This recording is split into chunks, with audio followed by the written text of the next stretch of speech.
Class 7, sacred heart senior secondary school, BRS, Nagar. Science, lesson 12, reproduction in plants. An effort by Harnoor Kaur, class 7, Pink. For tuitions, please call 9815444985. Reproduction, same species के existing organism से new organism के production को reproduction कहा जाता है। Modes of reproduction, ऐसे कई तरीके हैं जिनके द्वारा प्लांट्स अपनी संतान, ऑफस्प्रिंग, पैदा करते हैं। These are categorized into two types, 1. Asexual and 2. Sexual reproduction.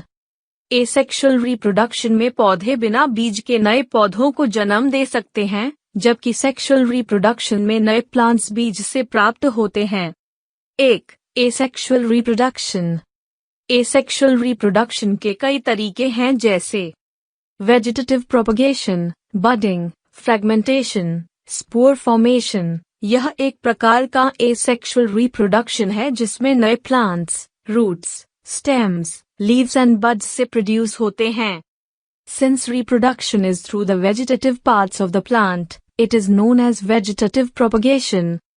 रोज, चंपा, आलू, अदरक, हल्दी, ब्रायोफाइलम, मनी प्लांट जैसे प्लांट्स को वेजिटेटिव प्रोपगेशन द्वारा उगाया जा सकता है। कुछ प्लांट्स की रूट्स भी नए प्लांट्स को जन्म दे सकती हैं।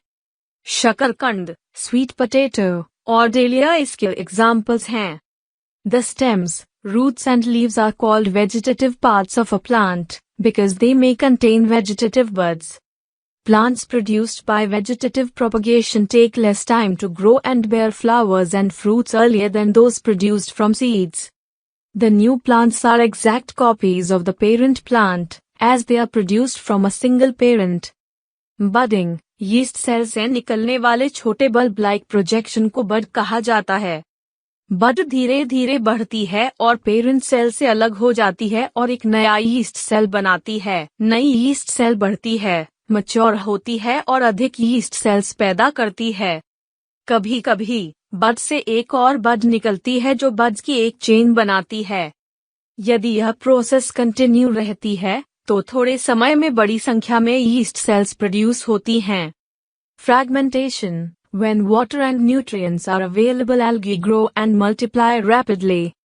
By fragmentation, an alga दो या अधिक फ्रैगमेंट्स में टूट जाता है।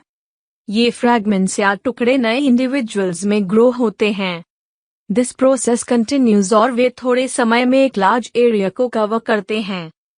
Spore formation, spores are asexual reproductive bodies. Fungi on a bread piece grow from spores which are present in the air. Each spore को high temperature and low humidity जैसी unfavorable conditions का सामना करने के लिए एक hard protective coat द्वारा cover किया जाता है।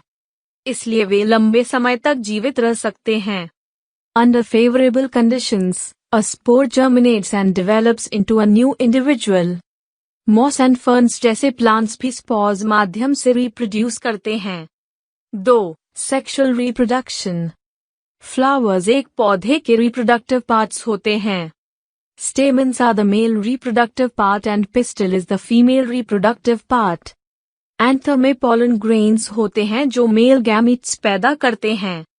अपिस्टल में स्टिग्मा, स्टाइल एंड ओवरी होते हैं। ओवरी में एक या अधिक ओव्यूल्स होते हैं। The female gamete या egg, ovule में बनता है। In sexual reproduction a male and a female gamete fuse to form a zygote. ऐसे फ्लावर्स जिनमें या तो केवल पिस्टल होता है या केवल स्टेमन, उन्हें यूनिसेक्सुअल फ्लावर्स कहा जाता है। जिन फूलों में पिस्टल और स्टेमन दोनों होते हैं, उन्हें बाइसेक्सुअल फ्लावर्स कहा जाता है। Corn, papaya and cucumber unisexual flowers पैदा करते हैं, जबकि mustard, rose and petunia bisexual flowers पैदा करते हैं। Both male and female unisexual flowers may be present in the same plant or in different plants. Pollination, since pollen grains are light, they can be carried by wind or water. The transfer of pollen from the anther to the stigma of a flower is called pollination. If the pollen lands on the stigma of the same flower or another flower of the same plant, it is called self-pollination. When the pollen of a flower lands on the stigma of a flower of a different plant of the same kind, it is called cross-pollination. Fertilization. The cell which results after fusion of the gametes is called a zygote. The process of fusion of male and female gametes to form a zygote is called fertilization.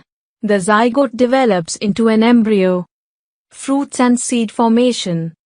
Fertilization के बाद the ovary grows into a fruit और फूल के अन्य भाग गिर जाते हैं. The fruit is the ripened ovary. The seeds develop from the ovules. Seed में एक एम्ब्रियो होता है जो एक प्रोटेक्टिव सीड कोट में इनक्लोज होता है. कुछ फ्रूट्स फ्लैशी एंड जूसी होते हैं, जैसे मैंगो एंड ऑरेंज. कुछ फ्रूट्स हार्ड होते हैं, जैसे almonds and walnuts. Seed dispersal. Nature में एक ही तरह के पौधे डिफरेंट स्थानों पर उगते हैं. ऐसा इसलिए होता है क्योंकि सीड्स अलग अलग जगहों पर बिखरे डिस्पर्स्ड होते हैं. Seed dispersal helps the plants to 1. Prevent overcrowding. भीड़ भाड़ को रोकना. 2. Avoid competition for sunlight, water and minerals and. धूप, पानी और मिनरल्स के लिए कंपटीशन से बचने. 3. Invade new habitats. नए निवास स्थान पर इन्वेड से. Seeds and fruits of plants are carried away by wind, water and animals. Drumstick and maple के winged seeds. या grasses के हल्के seeds. याक, मदार के hairy seeds. या sunflower के hairy fruit. हवा के साथ दूर दूर तक उड़ जाते हैं. कुछ सीड्स पानी द्वारा डिस्पर्स किए जाते हैं. ये फ्रूट्स और सीड्स आमतौर पर नारियल की तरह स्पंजी या फाइब्रस आउटर कोट के रूप में फ्लोटिंग एबिलिटी डेवलप करते हैं. कुछ सीड्स को एनिमल्स द्वारा फैलाया जाता है, specially spiny seeds with hooks, जो जानवरों के शरीर से जुड़ जाते हैं और दूर के स्थानों पर जाते हैं. ज़ैंथियम और ओरेना इनके एग्जाम्पल्स हैं. कुछ सीड्स फ्रूट्स के सडन जर्क्स से फटने पर निकल जाते हैं. ये सीड्स पेरेंट प्लांट से दूर बिखरे जाते हैं. यह कास्टर और बॉल्सम के मामले में होता है. Buds are also present in the node regions of a plant. एक पौधे के node regions में buds भी मौजूद हैं. Axil. Axil is the upper angle between a leaf stalk and the stem or branch from which it is growing. Bud. Bud एक छोटा knob-like undeveloped shoot है. Buds are the growing points of a plant. The buds at the end of a stem or branch are called terminal buds. The terminal buds lead to the elongation, lengthening, of stem and branches. Terminal buds may also develop into flowers. The buds present in the axil of a plant are called axillary buds. Axillary buds are also called vegetative buds.